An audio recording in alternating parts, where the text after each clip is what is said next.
Hello respected sir and ma'am. So firstly let's start with our introduction. Myself Jayaditya Singh Pawar. I am in SEM 4th in the branch of Mechanical Engineering in LJ Engineering College. Hello, myself Singh Mohit. I am from Mechanical branch, 4th semester, and I am studying in LJ University of Science and Technology.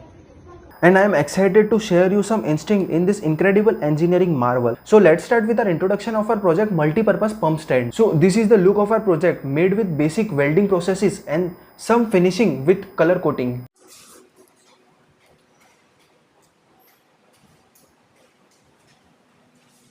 This multi-purpose pump stand is used to carry or transport the pump and basic small machinery parts with the help of brake wheel system. The working of pump stand is very easy. Just push and pull by applying some force and it starts moving.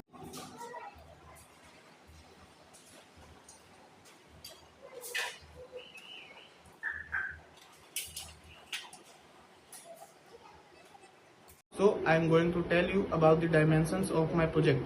It has 45 cm length, 25 cm width, and it is 75 cm tall. And we had also put a stand between it for 37 cm above the bottom. If we talk about its future scope, then for now, if we keep anything of more width in it, then it will fall. If we make a foldable stand on either side of the middle of the stand with the help of chain, so that we can keep anything of more width in it. We can do this, or we can also add 3-tire mechanism to it, which will help in taking it up the stairs. Thank you.